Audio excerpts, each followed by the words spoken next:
Quiet on set.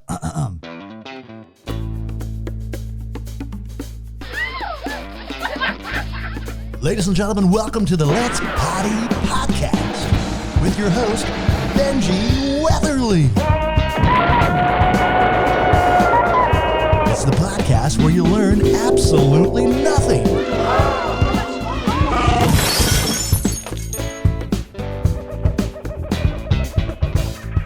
Looking for a new way to elevate your look? Let's Poddy's newest sponsor, Ponto Footwear, makes the perfect addition to your wardrobe. Their Pacific Dress sneaker is responsibly made with recycled materials.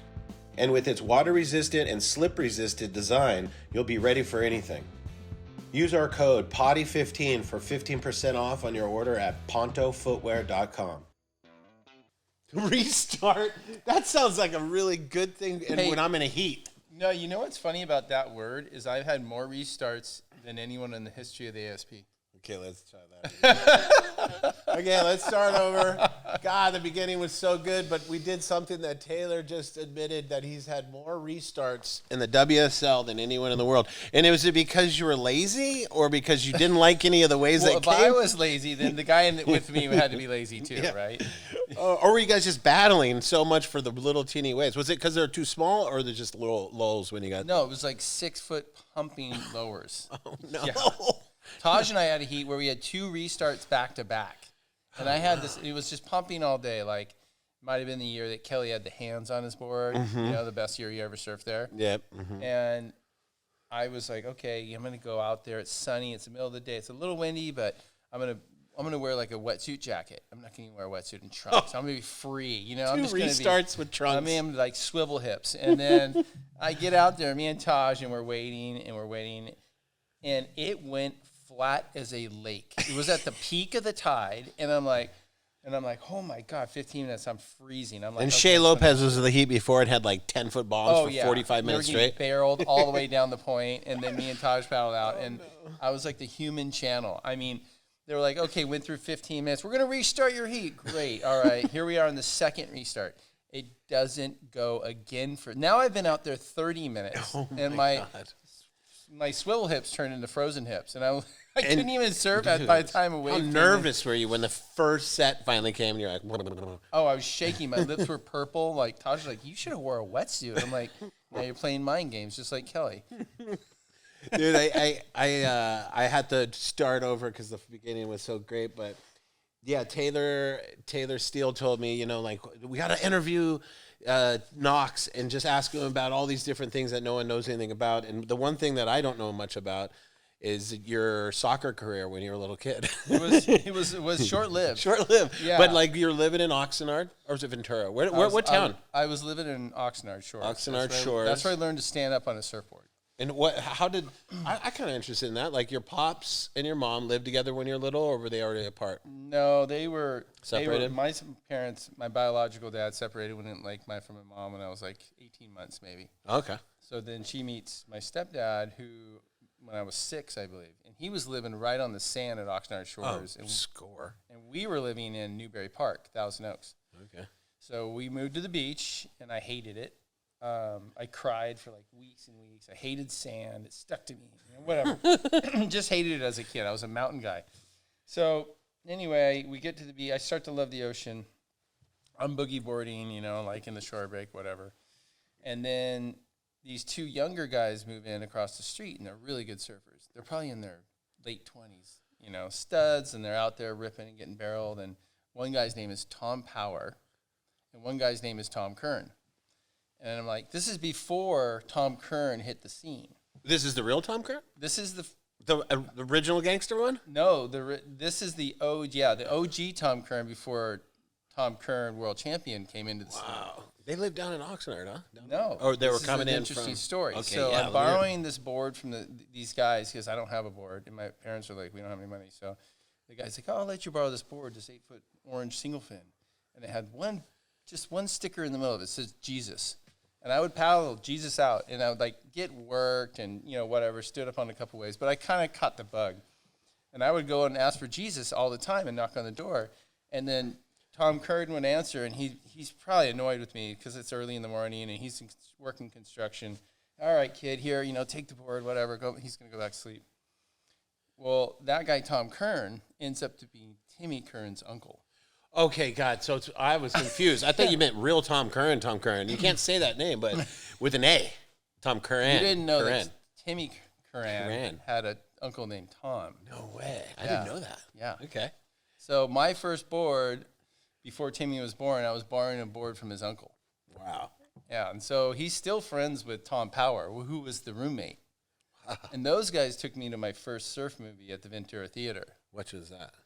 Ticket to Ride or something? Yeah, it was like Free Ride or Ticket to Ride. I was just a grom, and the lights went down, and I freaked out, and then I was hooked, and then I saw in the magazine this young kid from Santa Barbara, Tom Kern, and then I was like, wait a minute, he's not the real Tom Kern. Well, there was a Jesus involved with all of it. Oh yeah. I mean, Jesus was blessing the whole situation. That is so cool.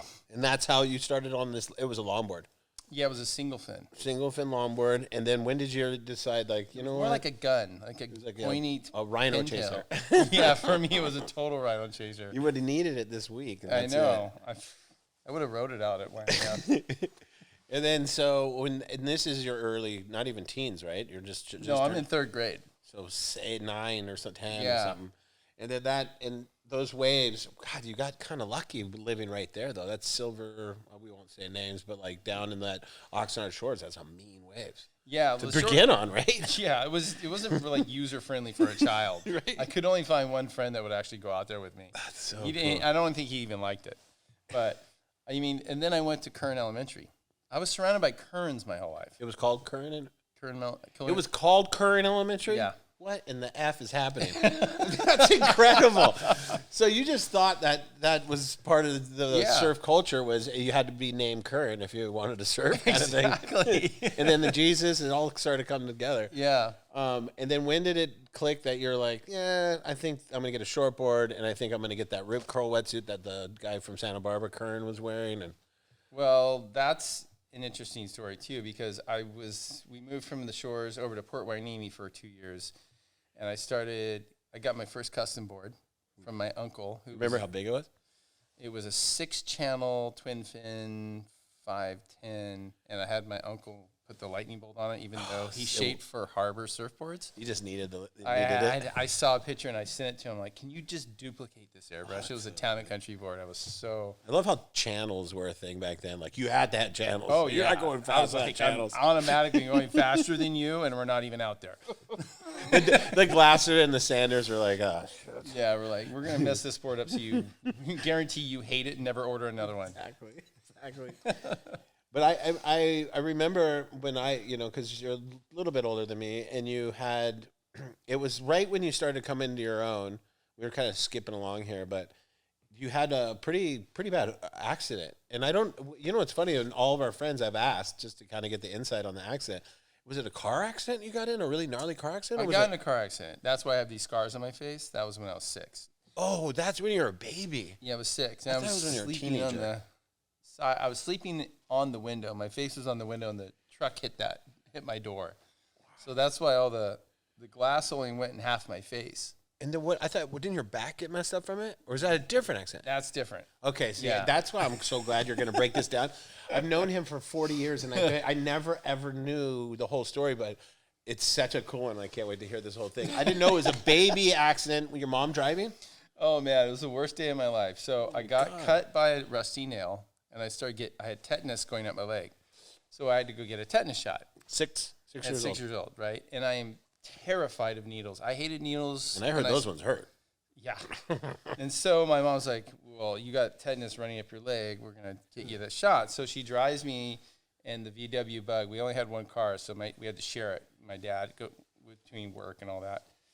So we drive up to the hospital. I'm screaming. The nurse is like, don't clench. It's going to make it worse. Right. And I'm Where do they shit it in your ass or shoot in your butt? And I was, 6-year-old, bent over the table, just like, rah! You using the whole fist, Doc? Yeah. Lone River.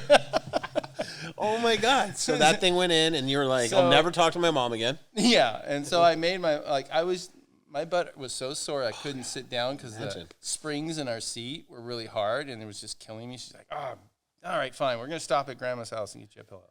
We got a pillow for me to sit on the way home. She lived in Newbury Park, and we were on our way down to Oxnard. So we're right in front of Oxnard Airport, and it was just a 4-way stop, and these guys ran their stop sign and bashed into my door. This is me coming home from the hospital. So now I'm back. I'm in an ambulance. My mom's like freaking out. Did she make it okay? Yeah, she didn't have a scratch on her. But the impact was on your door. It was just on my side, yeah. Oh, my God. Imagine what your mom must have been thinking, man. It was a bad day. And then our dog, it's funny because our dog got, this chaos, and the dog just got out of the car, and my mom got in the ambulance, and we were gone, but no one took care of the dog. Like, the dog was just, where's the dog, And we went back 2 days later, and the dog was in the field, still there. Oh, my God. And we got her back. That is incredible. Yeah. Well, that's what's... I know. What do you do with the dog on the side of the road when you're taking care of a baby? You're a 6-year-old kid. You're like, get him to the hospital. Yeah, we couldn't fit the dog in the ambulance. Holy cows, dude. And then, so that was before you even started surfing, so you had to heal up, all that stuff. Yeah, it was like, she was pretty smart because she would buy vitamin E and poke it with a pin and then squeeze it out on my scars. That's exactly what I've been trying to do with all my scars. Well, you're squeezing it out somewhere else, but that's different. So that's crazy. So then when you're whatever age, 13 or something, you're like, I'm going to be a pro surfer. When in the Momentum movie, you say something like, it was some moment in time where you're like, dude, I want to do that. Like, how could I not do that? Yeah, I was sitting on the steps of my house in Oxnard Shores, and I was with my friend Damon, and I was looking at the Surfer magazine, and I think it was Shane Horan or Mark Richards or someone, and was like, you telling me these guys get paid to go and do this? Like, I'm going to do this. Like, I'm doing this. And then pretty much in 3rd grade, I just made that decision, never stopped. Never thought of doing anything else besides being a fireman. And I was like, that's my backup plan. I'm going to be a surfer or fireman. That's it. And then what? And then what was your first sponsor? My first sponsor, God, that might have been probably Carlsbad Pipelines. Rad. Because I do remember that kind of time. Not piping, what was a magazine? Breakout? Breakout. Yeah. I remember seeing a picture of you in Breakout when I was living in Hawaii as a little kid. Because that magazine was fucking big time. Any magazine when we were that young. And you were like in a Hydrolite ad or something, right? It was something. But I remember going like, whoa, Taylor Knox made it. I was doing I think it was a flyaway kick out at lowers left in a spring suit in the middle of winter. I think Flame made me got it. Yeah. I was like, it's like freezing. They're like, well, we need the shot. Get out there, Grom. I mean, that's incredible. And then the worst part about it is you had all that trauma, all that raising and all that stuff. You get down to SoCal and you're just like, I'm a pro surfer. And then how did this other car accident happen? No, it didn't. It wasn't an accident. I was born that way, but I was skating a lot. I wasn't really I'm not sure about being a pro surfer anymore, and maybe I'm going to go into skating. I never knew you were into skating. I love skating. And what, like street, or did you like ramps, like pools everything? And stuff like no that. Way. Yeah, but I was very, very amateur. Right. You know what I mean? But the dream was there. And then I was skating this drainage ditch, and I fell on my ass really hard. And then something felt weird. It was like pain shooting down my back of my left leg.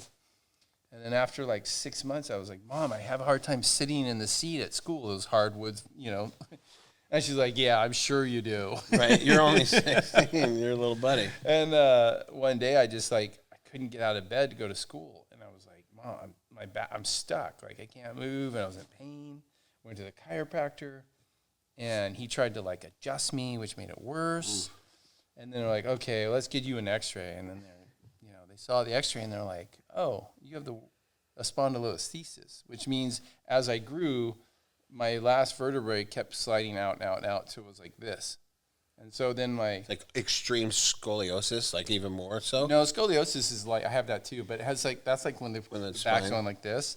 This is when the vertebrae slip out, come Most out. Pain ever or what? Yeah, because it was cutting my sciatic nerve between the two vertebrae. Mm-hmm. So You got that surgery years ago. I was 15. So those guys were still trying to figure shit out. Yeah. They're like this. All right, you're doing it. Hammer and saw and screw gun. It's a 7-hour surgery. The doctor's like, you're the worst case I've ever seen. And I'm like, what do you mean worst case? What do you mean? What does that mean? He goes, you're 1 second away from being paralyzed from the waist down. Like, I can't even believe you're standing up. We got to do emergency surgery. And I'm like, what? I just made the nationals for the first time. I was like, can we just wait like 2 months and I could start? I do remember this because you were just blowing up. And that's why I thought it was a car accident, because you had to get this gnarly surgery.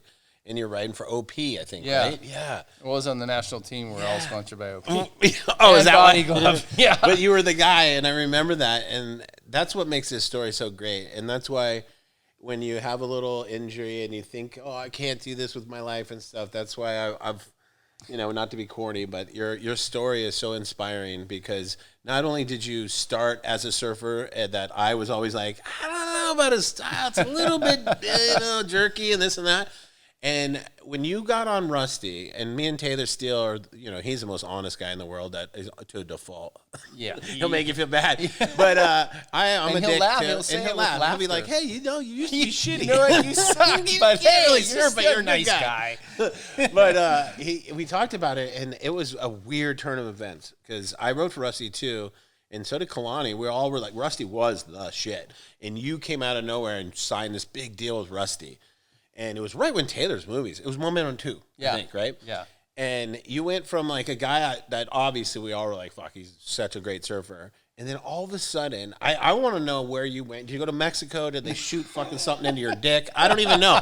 I want to know what happened, because all of a sudden you got your body. It was probably healing from all your stuff and whatever your training was, but your style changed. And it became really, really, one of the best ever. And it was incredible, because I've never seen it happen before. Never saw a guy that was surfing great, but had kind of an okay style, and it was a little bit going in a direction that I was not too fond of, to literally your Rusty part. The Momentum 2 part was the best part of the movie, and you just went from here to like here. And it was like overnight. And I don't even know you. I think you must know that, because about our own surfing, we're the biggest critics. Yeah. So to see that Momentum 2 part after going like, your surfing was great, but then it was like you're on Slater's level all of a sudden. And was that just training? Was that you just focusing? I know Ben Ipa used you as me and Conan's, he would film you and then make us watch it and sit us down and say, this is how you're supposed to surf. Ben, dude. Ben was the man, but he had his guy, and you were his guy. And he would take the footage from Oceanside with you, bring it to Hawaii on these VCR tapes, put it in, and me and Conan would sit there like this, and he'd go, okay, this is how you're supposed to surf, guys. And it was right when you started riding for Rusty, and you were just surfing so strong and smooth, a good style. And that transformation was such an amazing turnaround from all of your fucking, tore up body, and it was just it was very inspiring. And the cool part is you went from that and just kept getting better and better and better. And that's what makes anybody that goes through tragedy in life, as an athlete especially, you can't blame it on anybody else if you don't succeed. Like if you succeeded by all the fucking shit you went through in your life, it's pretty inspiring. And I never kissed your ass before I sucked the butter out of your butt, but I'll be honest, dude, it was pretty cool. And the cool part is our friends, Kalani, me, the little younger guys, we saw that, and we were all like, we went from being like, this guy's fan, to Momentum 2 came out, we're all, Taylor's the guy, Offspring, Taylor's part of Oceanside Harbor, go hold his beer, And that was a huge moment for your career, in all of our careers, but that's where you went from. It was like me and Kalani, and everyone had parts with you, and then you're like, oh, but I'm in these parts now with Robin Chotto and Kelly Slater.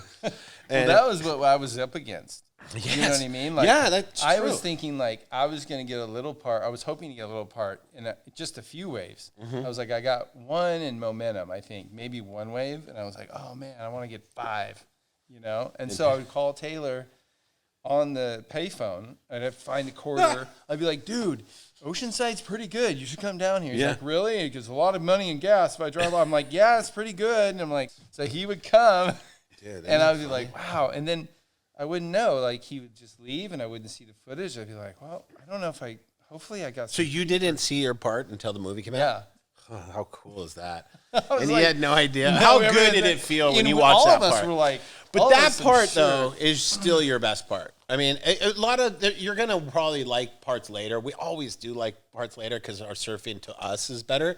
Right. But that part at that moment was the best part in that movie. Which, if you have the best part in Taylor Steele's any movie, it's the biggest deal ever. And that one, that's the part I think about Momentum 2. When you go like, oh, Momentum 2, I go Taylor Knox part, fucking with Offspring. I mean, it's the part, you know. And that's a huge like tip to your surfing, and you know, after that, you should have quit. I should have quit. I mean, I probably peaked early, and I've been sliding on the downscale ever since. Dude, you're so funny. The best thing about you is you at that point you had to deal with, like, I'm so lucky I wasn't as old as you guys as far as having to compete with Kelly and Ross and Shane and Rob and all those guys, because the competitive was so high and so gnarly that all us guys, Tim Curry and Kalani and everybody, we just wanted to keep up enough to be with you guys. It wasn't like, oh, we're going to get a better part than them. We never even thought we could. It wasn't even a part of it. But you guys did. Eventually, getting better parts like than us. campaigns, like way down the line. But at that time, we were just like, just hoping to get anything. And I think that's what your greatest achievement and worst thing about your surf career to me was always that you got in your own way, because you were so committed and so fucking gnarly. You would wake up early, work out, do yoga, surf harder than everybody, surf longer than everybody, try harder than everybody, do everything more than them. But when it came down to a contest, it was like, if you didn't win, that pressure was so hard on you that it seemed like it ate you alive. I watched you get eaten alive. Yeah. And I'd be like, and me and Kalani would be on the beach in France and all these places and go, yeah, we're going to watch Taylor's heat. Fuck, he's our favorite surfer. Let's go. And we go down there and you'd have one of my heats, like just a debacle. Yeah. And you'd be like, what just happened? And it was because being an athlete is one thing, and you can be talented as hell, but to make it all come together at the same time, it's almost like you never let it come to you. You always went to it. And that always held you back. But that's why I feel that it was never important to be good at competition. It was always important to be you. And now you are the best guy in the Momentum generation. Like, everybody says it. Everyone says it. It's like Chris Malloy and Taylor Knox are the guys that hug better than everybody. They make you laugh. They make you smile. And at the end of the day, our surf careers are this long, but our lives are this long. And it's so neat that you've finally seemed the happiest you've ever been. Oh, yeah. You know, And I've been competing that was way, never making you that happy. Like, except when you won that fucking stupid big wave contest, that And seemed I like it didn't made you wanna happy win. because you didn't. You weren't even trying to win. No, I didn't. That's what I wanted you to do at lowers. Taylor, go out there like you don't give a fuck. Think of it as an Instagram post. I agree with you. I It's so totally agree with you. yeah. I wish in my career it was Just let way it come less to you. serious. Yeah. You know? And you had Mick Fannings and all these guys that were there helping you and stuff, but they couldn't get through to you because you had a certain way. You were intense. You were so intense because you're like, this is how it's going to... And you loved athletes. You were a jock. I mean, out of all of us, you're the only guy that could actually have a conversation with Trevor fucking Hoffman. All of us, I have the funniest Trevor Hoffman story. Just recently. I put my foot, literally a foot in my mouth because I'm not around jocks. And I forgot. I put it all the time, but I was at the Del Mar racetracks just this last summer, and I see Trevor, and I'm like, "Fuck, I'm friends with Taylor." You know, hey, Tony Gwynn, close. You want to hear this? This is even better, and he's never gonna listen to this thing, so it'll be fine. I go to him, and he's talking to these little kids, and they're all excited to take pictures of them and shit. I'll be honest, I had a couple of beers, and Tatis and all the Padres just got signed, all those gnarly guys, and I was so excited to tell him, right? And I come up to him, and I'm like, hey, I'm friends with Taylor Knox. And he's like, who? And he goes, all right. And I go, my name's Benji, and luckily the guy standing next to him was a guy that owns Cells, the wine place. Oh, yeah. Right? And he goes, hey, Benji, and he knew me. But Trevor had no idea who I was.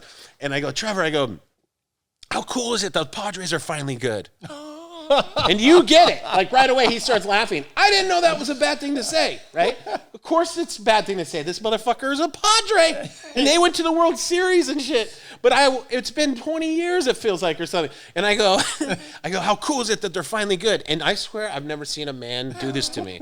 He goes like, I felt like Johnny Boy was sitting next to me. And I said something like, Johnny, you finally got barreled. Yeah. So that's what it felt like. Right. I go, hey, Johnny, you just got barreled. And Trevor goes, what do you mean finally good? Like pan-faced kids, even the little kids are like this. Yeah, and they like walked away. And I go, well, you know, like they're finally good. And he goes, what do you mean finally? What do you mean by that? What do you mean? And he said it like 3 times. I'm all, oh my God, what did I do? And I'm like, I'm friends with Taylor. No, but I did. I'm gonna help you now. I swear to God, I've never felt so stupid. It's because the jock vibe I'm not good with, because I'm always just like trying to take the piss out of everybody. And he looked at me like, he wouldn't let me leave until I explained it. And I was he has a statue outside the stadium. Yeah. And I go, well, I meant like the team, because the guys and I'm leaving. Man, it was so embarrassing. And I was like, I'm not a jock. So I go, my father played football and I should be a jock like all my other fucking friends. He wouldn't care. And he laughed. I can't wait to talk to him again, because you will. He was just like, explain that to me. I'm a jock. So we're either fighting or you're going to explain yourself. You don't want to fight him. But you don't want to. That guy, his calves are bigger than mine. Exactly. But yeah, that was one of those moments where I was like, I actually threw you under the bus. I was all, I'm like, I'm friends with Taylor Knox. And he's like, I don't know why. That's why I texted him last week. He didn't get back to me. He hates surfers now. It's okay. But yeah, Taylor was always the jock of the crew. And I don't mean that in a bad way. Just, you took yourself so serious. Now these kids wear earphones and they have fizzle balls and a trainer carrying them to the beach. Yeah. So they're really serious too.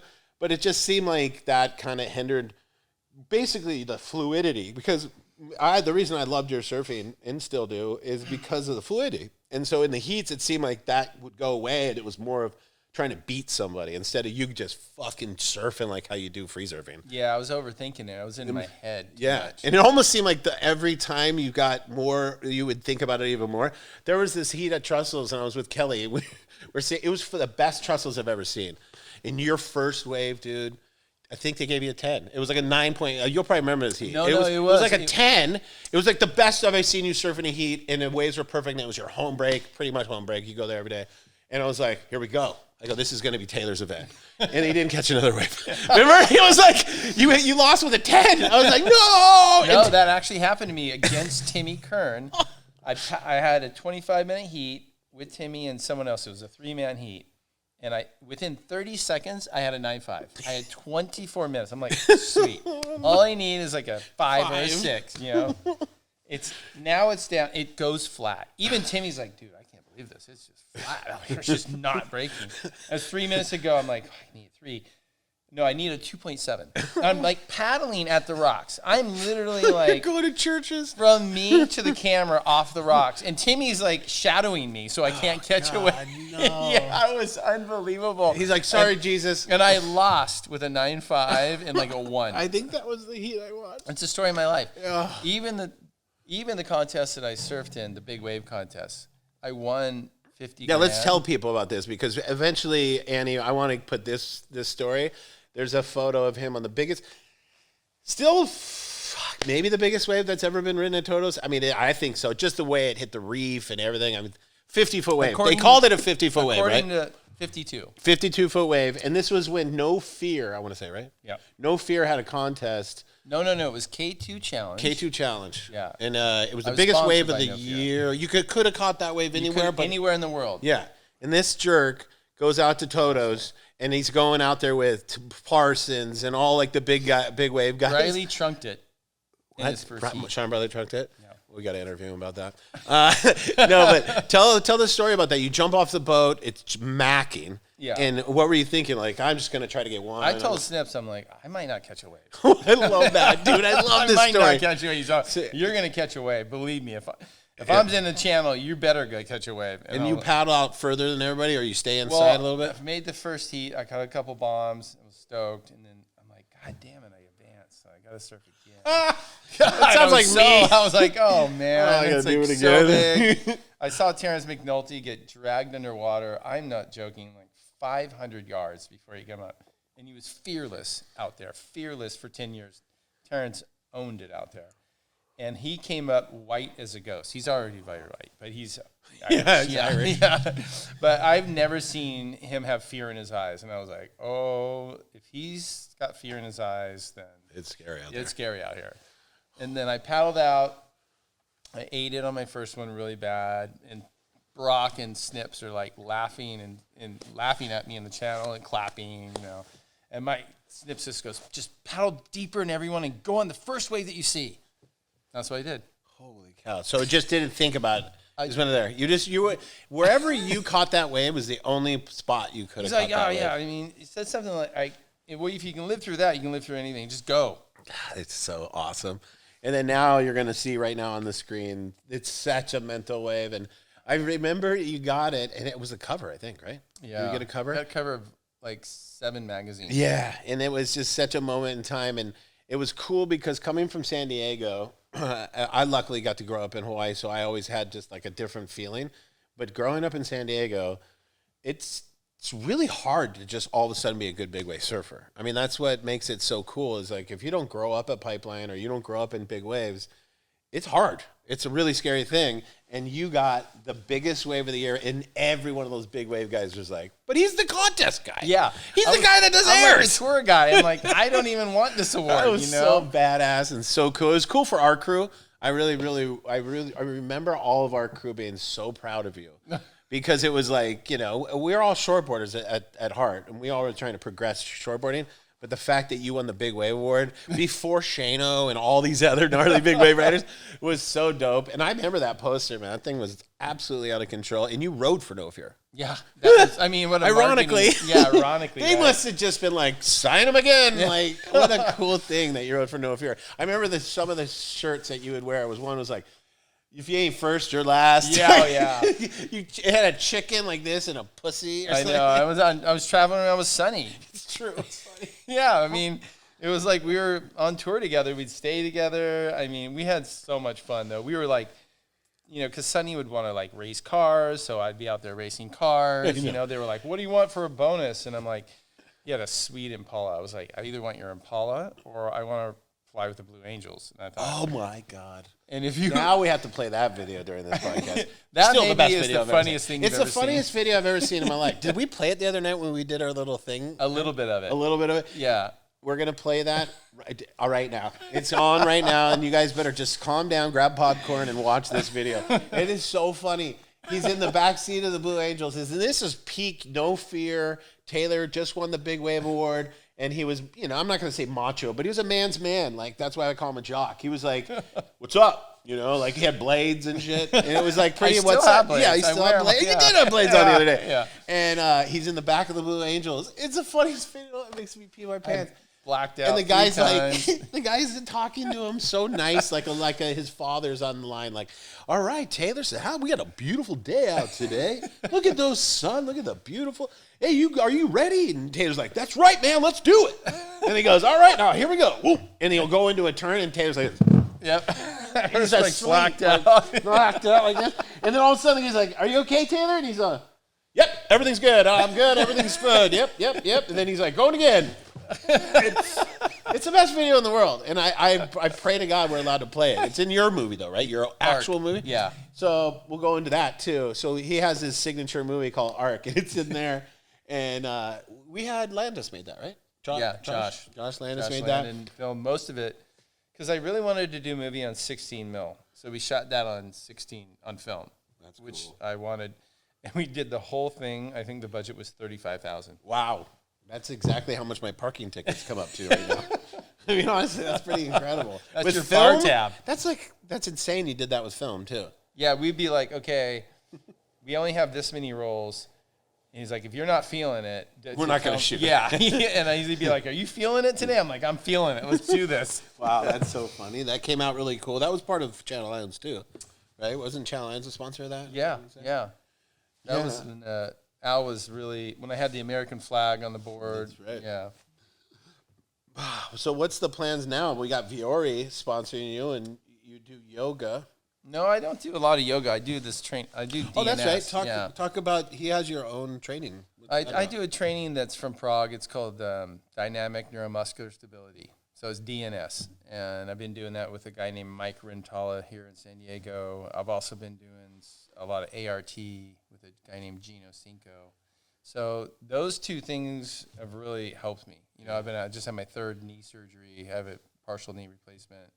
And that, for the last several years, like, my surfing's kind of been just kind of slightly going down. And then I was like, well, I don't know if I'm ever going to get back to where I was, you know.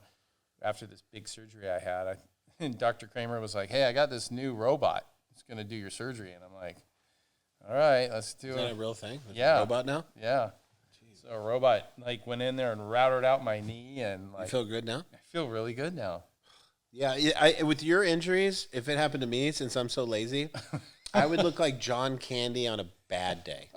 I would just be such a pile. We would have to. This asshole works out every day. We would have to kidnap you. It'd be like in old school, and they and put me on a desert island with throw you in the papayas van, a day, and we'd take you somewhere. It'd be like old school. Yeah. And I would just jump in like this, like a leisure dive. You'd be in there, and you'd be, oh god, they've got green juice in here, and vegetables, what is that and that looks like my out. poop. Yeah. Oh man, we would make you take all of it. I know. The only person that is healthier is Rob Machado because he doesn't eat food. He eats air. He does. And sun. Isn't it weird? Yeah. That's the crazy. Like, Rob is. At least Rob eats. Kelly doesn't eat at all. He'll go a week without anything. No water, nothing. Yeah, and then he'll eat chicken nuggets. Yeah, he'll have chicken broth for like dinner. They'll be like, you like a steak? Yeah. I'll be like, yeah, I'll have a steak. He'll be like, I'll have a half a cup of chicken broth. Totally. How do you feel about doing surf contests still? Are you still fucking with those things? I don't want to put on a jersey anymore. I really, that's good. Like, they make me put one on for the board riders, and that's like a struggle even. Like I don't want to compete with anyone. What's the daily routine? I'm always kind of jealous of your daily routine because when I lived in Encinitas, Gerlach lived down the street, and he's like, dude, Taylor Knox gets at my house at 4 a.m. knocking on my window and shit saying, let's go, we're going to go do this, we're going to do that. Like, do you still go that hard in the paint, or do you have lazier early? No, I'm doing more three-pointers now. Three-pointers, yeah. I got a good jump shot. I get up at 6:30. Like, I have a 5-year-old, so there's no sleeping in. Oh, gosh, I haven't slept till 9 since like 2008. But what time do you guys go to bed? 7? Yeah, we go to bed at 7. Like a half hour? He's like, we can do the podcast. It's this before right sunset. Now is dessert. Okay. Yeah, right. Oh man, what's your baby's name? Winona. Oh, I love that. That's so cool. And that you have a boy and two girls. I have a boy. He's my oldest, Hunter. Hunter is a man. Jordan she's 23 and living in Montana. Whoa. Yeah. Who isn't? I mean, she's out there in the sticks, like on a huge piece of property where they film Yellowstone and doing some movie set stuff. And awesome. Yeah. And then you have your Winona. Winona. So it's 3 kids. Yeah. Dang. Everyone says I have like 8, and I'm like, no, it's just 3. I know, but I've met the other ones. They just don't know you. But that's cool. I mean, you've always been so busy and so much stuff, but you always have such a good home life too. It always trips me out. I'm like, why am I miserable and I don't even have kids? Like, how do I not have enough time? I think it's just an appreciation, right? If you don't have an appreciation for a little, you're not going to have an appreciation for a lot. So you got to have appreciation for a little bit. That's a decent way to look at it. I'm pretty bummed about that. But yeah, fuck, dude. I mean, how many more years do you think you're going to be posting surf videos? I don't know. I mean, it kind of makes Pat and Taylor mad. So I get a little enjoyment out of doing that just because I know they're like, God damn him. Like, dude, that's so funny. That is the best thing ever. All I want to do is make them uncomfortable. Right? I know that. It's Kalani Rob has nothing on you. Like, no. Kalani Rob is surpassed all of us because he gets paid to be on a boogie boarder. That's when you know you've reached the pinnacle. Like, Kelly can't even get paid to be on a boogie board. Kalani has done Kelly that. had to buy a company to get sponsors. I know. That's how shitty he is nowadays. He needs to buy, like, Maury Boogie and be in competition with Kalani. Kelly's got his hand in everything, guaranteed. I mean, we're at the Salento Tequila Factory, and Kelly owns part of it. He probably owns a house. He hasn't had a shot of tequila in his life. It's like, Jesus Jones. But, dude, I'm just so stoked that you've been my friend for as long as you have, and I don't know. I think the coolest part is we never had to compete against each other. We did. You always beat me, but it was more like me. I got the wild card. This is a funny story. I got the wild card for the U.S. Open because during the O'Neill part of it, my management, IMG, goes, hey, it was during drive-thrus, it was kind of a big deal and stuff. And they go, hey, you wanted the wild card for the U.S. Open? I go, no. And Rory Powers and Corey Lopez and a couple guys were their main riders, and they didn't give it to them. And because they needed fans, there wasn't that many fans coming to the U.S. Open, so they gave it to me because I kind of had like a little bit of a following. You're going to get butts on the beach? Yeah. Benji! But you're going to laugh because Jake Burton flies in, right? He flies in. Al Merrick gives me all these brand new boards, and it was foggy and just completely closed out, right? Jake, my friend Mike Cox, and Greg Dackerson, they all work for Burton. They stay up really late drinking and getting ready to watch my big heat, right? I had the very first heat in the morning with you, and you were in my heat. Really? Listen, this is the greatest part about it. They still make fun of this. Oh, my God. For one, my friend Greg doesn't know anything about surfing, designer, big beard, funny guy. He goes, after I lose, and I got smoked, I caught like 2 waves and went into the pier. The current was really south and crappy, and I caught like a closeout. You had a great heat. You caught like a right. I don't know how you did that. You got like a right off the pier. You got like a 7 and another. You dominated the heat. And Jake was your sponsor because he owned Burton at the time. And he goes, wow, Taylor's kicked your ass. And I was like, yeah, I suck. So we go to breakfast at Jack's or whatever the place is right down the street. You know, the family place? Oh, yeah. Sugar Shack. Yeah. And my friend Greg goes, and he has a lisp, of course. And he goes, so you have kind of like a Philly little run. And I go, what do you mean? He goes, you kind of like skip down to the water. He goes, you kind of like, and he goes, and you're wearing like a leotard. And I'm like, oh, man. What? And I go, and I thought about it, and he's just saw me in this skin-tight wetsuit, which is like a leotard. He doesn't know anything about surfing. He's from fucking Canada. Right. And he goes, and you skip. And I realize when I see Taylor Steele videos, when I run, I look like I'm deep, deep, deep, deep, deep. So he sees a guy that's like a fairy skipping little silliness with leotard, and then I get smoked by you. And when we're there, Jake starts bragging about you, and he goes, yeah, now I see why Taylor's so highly rated and you're not. And I went, oh, man. How do you know I was like, Jake what knew my the name? F is going on? And I was like, hey, guys, I tried my best, you know? And then the best was it was a 6, it felt like 6 in the morning. Our first heat was like 7. Yeah, it was freezing cold. And then the O'Neill people, we stay at that hotel, and later we're having Mai Tais by the pool. And they come up and they're like, how'd your heat go? They didn't even know. And I was like, I think a lot of people showed up. It was freaking Jake Burton and 3 of my friends and nobody, right? And I was like, I really helped give me the wild card. And that was one of my best experiences surfing against you. So thanks for that. Hey, high five. Did you shoot the pier? I shot. That was the one thing. I think I switched stance, went through the pier, and like they were like, you went through the pier. And I'm like, yeah, they gave me a 1. Yeah. You know, but yeah, you thanks get a 1 for taking off off on a 10-foot wave at Chopu too. So that's so true. Or if you're Kelly Slater nowadays, they don't like judging that guy. It's true. He's complained too much online, man. They're Kelly, 3. Yep. They're like, this guy, let's just like hear the comment now. I know. But you what got are in. they judging on? You got in at the right time as far as like St. Archer. I mean, what a great venture that must have been for all you guys. That went really, really, really well. And I thought of you when I always thought of it because it's, you know, it sounds corny, but Arch, you know, I thought they were talking like St. Arch or like surfing. And it had nothing to do with that. No, nothing to do with that. That's how stupid surf guy I'm at. Oh, St. Archer, sick. And you had the logo on your board. I was like, wow, Taylor's got a thing good going. But yeah, I mean, shit, coming up in the future, all you're going to do is raise kids and surf on the weekends, right? Kid. Singular. Yeah, because the other 2 are taking care of you. They don't need raising. They just need some money once in a while. Yeah, right.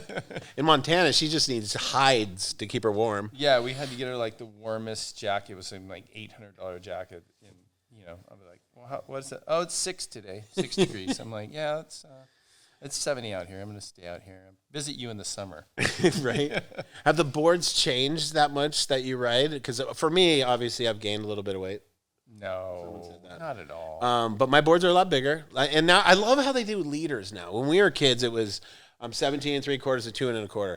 And now you can just say leaders, so I just lie. You know, how many liters are you? I'm like 27. Go to someone that actually likes you and that like will see your lie and be like, no, he needs 2 more liters. He said more than 31, but we're gonna give him 30. But can you still ride the same size boards, or do you ride into? Hell no. No, right? Foam is your friend. That's what I learned. Yeah, you know not I mean? for Kelly though. It's weird. He keeps getting thinner. Yeah, he wears the glass slipper. Like he fucked the whole generation because we all went to 17 and a half and 2 1/4, and it really hurt my surfing. I remember I lost first round at Gunston. I called Rusty, and I was like so mad. And Sonny was just like, "Look at these boards you're riding." And of course, his boards are like 2 3/4, right? but I was just bogging and a 17.5 wide board, and I just Rusty, I want all 18 and a quarter. I want thicker. He's all, I've been waiting for this film, Paul, for years. He's like, I finally want to see you catch waves. Yeah. You look like you're paddling like Chris Malloy. You can get on a real board. Absolutely amazing. But do you still like going on surf trips, or is that kind of something that's just for me, a surf trip now just seems like a dream. Like, I don't actually do them anymore, but I'm like, oh, yeah, I got to go. I even say to my friends, like, yeah, I need to go on a surf trip. Like, I say it, but I don't really do. You'd still go on a lot of surf trips. I don't go on a lot, but I make the most of around here. I mean, we got San Diego County. It's got a wide variety. I probably do about 4 or 5 trips a year. That's a couple of them are kind of half work and half surf. And how's the Viore thing going? It seems like it works out good for you and Rob, huh? Yeah, it's amazing. It's like perfect for this time of your life. It is. Like, it's all well built. Yeah, we're well built. It's not like you want a No Fear shirt on right now. No, I do way more age appropriate. Yeah, and that shit's tight. I mean, I love the mill. Isn't it Chris Miller that started Chris it? Miller was there in the beginning, and all good people though, yeah. Yeah, and then Joe is awesome. I mean, he's really a forward thinker, and it's fun to work with him. We're designing a board short right now, and he's so pumped on his company. He's so invested in, like, cares about the people. And that's rad. I just love how he cares about his employees and stuff. Does Viore mean something? Mountain. I'm learning this shit every day. Yeah. Viore, that's kind of, now I'm happy. So is it in Portuguese? Or I want to say it's not, I don't know if it's French. It might be Swiss or something. That's cool, though, man. I'm stoked that you're still going, and you have more sponsors now than you did when you were 18, which is nice. Yeah. And Boris, dude, what a legend. He's still doing your boards, yeah? Still doing my boards. He did them like 7 years before I left CI. And I just was like, well, you're the only guy I want to work with. Right. Coolest dude ever. Yeah, coolest guy. And legendary skater. Like, yeah. He was in He was Tony Magnuson and those guys did, yeah? Well, no, he was back in, like, even coming up with that? Tony. Yeah. like, That's incredible. And he would never tell you that. No. He shaped my boards forever, and then I think someone showed me a picture of him doing a Christ air, like on a mega ramp. I'm like, is that you? And he's like, he's all humble. Like, yeah. No, I don't even know what that is. And I'm like, dude, that's you? Yeah, he's doing like 720s, and he's 50. You're like, dude, you're a legend. And he broke his body into millions of pieces, and yeah, it's been a... Trying to put them back together. Yeah, you and him have similar bodies. Yeah, we like to break ourselves off and then, like, put it back together with some glue, and we got this. I'll be honest, though, dude. I knew having you on my podcast was going to make everyone uncomfortable, and I think we did it. All right. I'm here to make so happy. Not only Pat and Taylor uncomfortable, but everyone else. My idea, and I'm hoping you're in, Fight Companion on Joe Rogan's one of my favorite things. They watch a fight, and they commentate on the fight, but they all are there just having tequila and laughing and joking the whole time the fight's going. I'm going to start going, I wish we would have done it already on the Eddie. Fuck, that would have been cool. But I want to sit down with you, me, Rob, maybe Saxon, a couple other surf turkeys, and watch events, and we'll just shoot the shit while we talk about surfing and talk about, maybe it's the Pipe Masters coming up. Maybe it is. And I want to have you as one of the staples. Like, Ross would be good, too, and he's not commentating. Because our sense of humor... I don't know if we can get in Ross's schedule. It's tight. It is very tight. Well, maybe if you start paying him to coach you, maybe he can help your bottom turn or your backside. Pretty sure I don't... He is pretty busy, man. I know. But I do believe that me, you, and... I would say Machado, but he would just be eating acai bowls and you couldn't hear over the granola and stuff. But I think me and you definitely need to start a surf companion. I don't know if we should call it that, since Joe would probably like get a bow and arrow and shoot us in the dicks. But bring Joe down from Oregon. Oh man, how fun was that seeing Joe? Can you imagine what we did? It's just soft comments every now and again, and they're always just spot on. It's so good. More than an observation. Everything is kind of a question and an answer at the same time. I love it. Oh, it's like Tom, but Tom doesn't say it. Yeah. You know, he's thinking it. Right. Tom's the funniest guy to not say anything. Tom will just look over at Joe, and then Joe will go, I know, and then Joe will say, this is what Tom is thinking. No one's better than the dead guy. And the funniest part is he's I don't know, it was in our life for such a short period of time, but such a big impact. The other day when we got to see him, it was like all of it came back. I was like, I just want to hug this guy forever. You gave him the Taylor Knox hug, too. I mean, He said the least and had a huge impact on us. So true. It's so true. It's so true. Like, honestly, the thing that we shared was Jerky Boys, which is so ironic because when you hang out with him, he's so analytical and he's so calm and everything, but he always like, fruitcake, fucking Jerky Boy. You know what I mean? Like, that's what rang through his soul is Jerky Boys. He fights now, and he fights it now. He's like, oh, wait, I'm a dad. I can't do that. But then you're like, okay, maybe just once. But so, yeah, the next time you see Taylor and I, we're going to be doing a surf companion, and we're going to be really, really nice to all the guys on the surf tour, not talk shit. But that's not fun. I'm totally being facetious. We're going to be like, when, what is it? The Peyton brothers do the football game. Holy shit, that's actually funny. I actually like that set. I can't listen to the other guys anymore. This. I love it. They're like, Peyton's sitting there eating like a sub sandwich. He's like, yeah, this is a Omaha 26 coming up for the right side. Watch this. And you're just like, this is way better than Al Michaels. And we'll do it with burritos. Exactly. We'll be having to take bathroom breaks, but yeah, T. So thanks for making this happen. Thanks, and Benji. yeah, maybe in the future we will do the surf companion and we'll talk shit. And you can tell me what they're doing on the waves because I don't know anything about surfing anymore. I'm like, is that an inverted nose pick? 360 Well, you'll tell me what the airs are. I'm like, is that a 360 backside? Slop, grab rail, flip backwards thing. I just love listening to those guys try, like Joe Turpel and those guys try to break it down. There's like, that looked like a pretty good air, and I'm like, that was a bottom turn. Looked like he got him. Wouldn't it be amazing to sit like Strider with us, and he could actually commentate like we a keep real him in the professional, wetsuit too, and we could just chirp in once in a while. Maybe we'll put Strider and the companion in a wetsuit wet behind us with a gaff helmet on. Oh, fuck me. But, and then every once in a while you could pull the shield down. You know what's funny is I would trade jobs with Strider for sure. I mean, his job looked so fun. He's all about just going on tour and making fun of those seals trying to eat his dick. He's definitely not lacking any vitamin D. That's for sure.